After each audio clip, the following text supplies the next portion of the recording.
All right, so December 31st, 2006, Denver Broncos, San Francisco 49ers, right here at Invesco Field. What was on the line, you ask? The Broncos win, they're in the playoffs. Yeah, they control. Broncos lose, yeah, they're out. So the game was back and forth, and this was a game that the Broncos were expected to just like slobber knock the 49ers. Yeah, heavily favored, Yeah. like they were going to get in. People were already making plans for their like playoff parties the week later. Like people thought this was going to happen. The city of Denver was pumped, excited, ready to go. Then it came down to overtime. Tied at 23. 49ers ran it down the field and kicked the field goal to end the Broncos' playoffs dreams for that year. What a disappointment that was for Broncos country. Yeah, and considering what's going to happen later in the morning, a lot of people wonder, had the Broncos won, does Darren Williams go out to that party? Yeah, I mean, you're talking about maybe a whole nother party.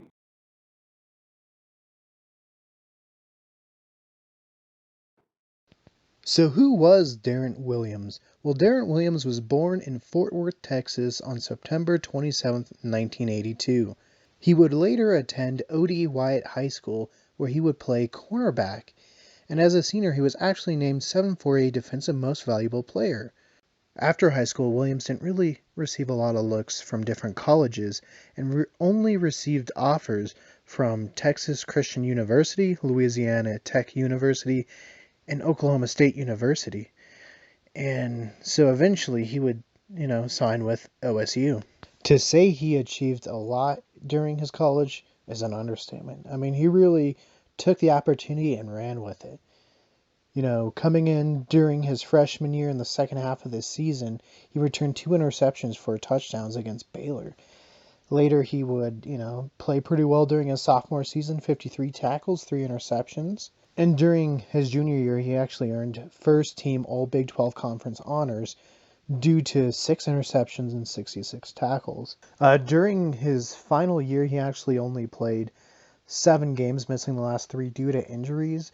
But he still played pretty well, totaling about 21 tackles, 3 pass breakups, 2 forced fumbles, and 1 fumble recovery, which he returned for 53 yards. So Williams actually became the first pick for the Denver Broncos in the second round, 56 overall. So it was their first overall draft pick in the 2005 NFL Draft.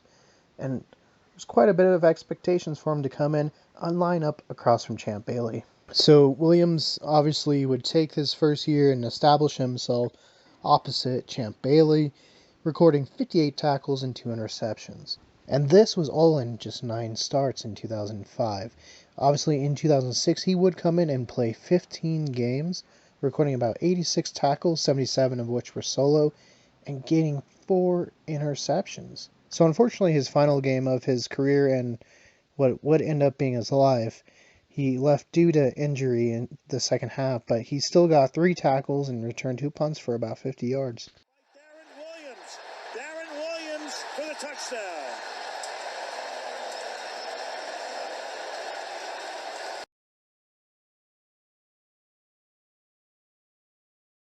So as Matt previously put it, yes, the 49ers did come into Denver and beat the Broncos 26-23 on this field goal to kick Denver out of the playoffs. But with the next morning, the news was much more grim.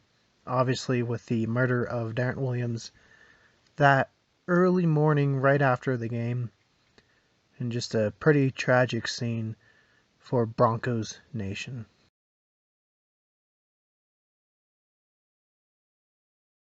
Alright, so Darren Williams was attending a New Year's Eve party, which was also a birthday party for Denver Nuggets player Kenyon Martin.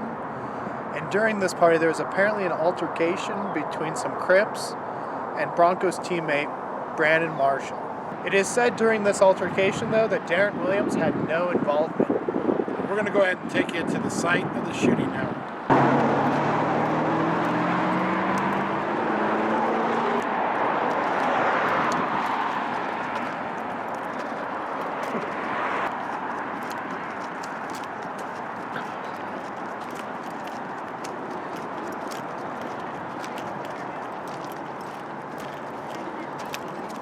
So currently we are here at the corner of 11th and Speer Right here is where the limo came to rest that painful morning of January 1st, 2007.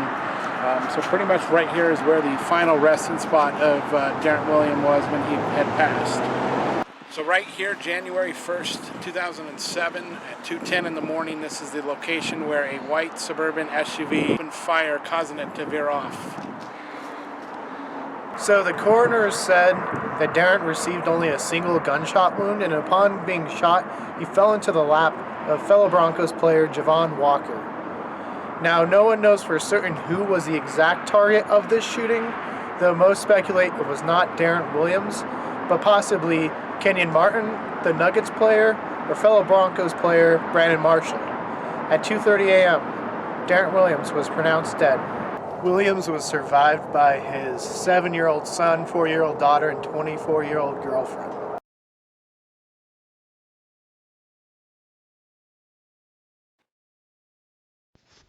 Darrent Williams was laid to rest on January 6, 2007, in his hometown of Fort Worth, Texas, in Laurel Land Memorial Park, as seen here with his headstone. All right, so in the aftermath of the shooting, Denver police did end up impounding a vehicle registered to a one Brian Hicks.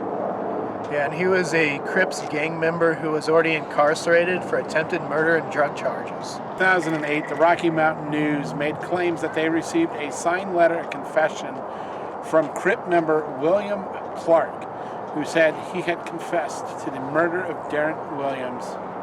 Yeah, and he was later indicted, and in 2010, upon standing trial, he was convicted of murder and sentenced to life in prison. So at least with this story and the capture and sentencing of Willie Clark, the Darren Williams family at least got closure. Unlike our previous story in which Lee Harvey Oswald never stood trial, so we never got that closure. It's still a sad story. And,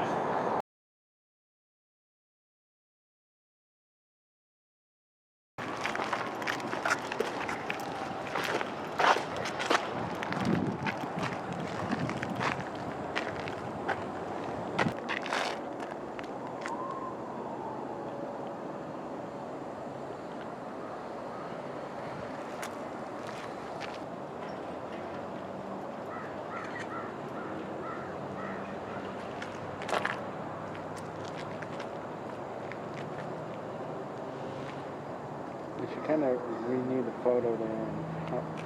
right.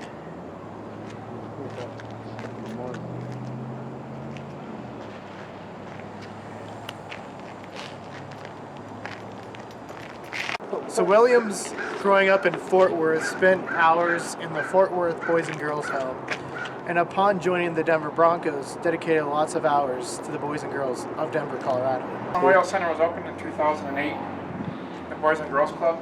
He was killed tragically January 1st, 2007, in a drive-by shooting. Also, it's a safe haven also for the Boys and Girls Club of Montbello.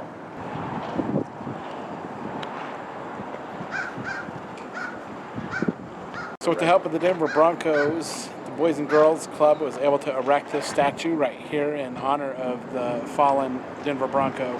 Right, so Ed Dwight was the sculptor of this statue right here at the Boys and Girls Club in Denver. As you can see, there's some tributes to Darren Williams, a picture of him with the kids that he did help, and just some nice words and quotes about the man he was.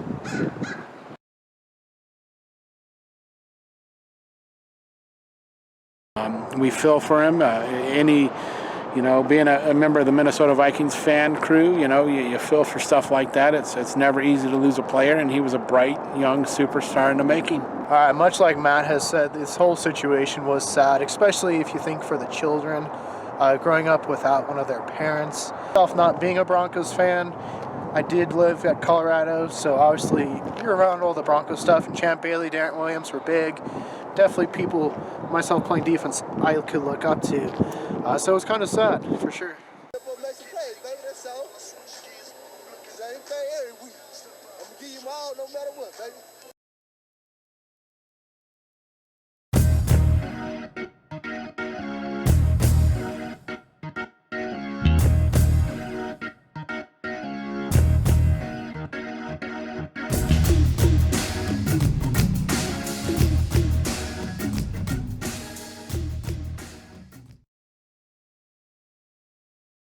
Alright, so if you enjoyed this series and want to see more, please click the link here.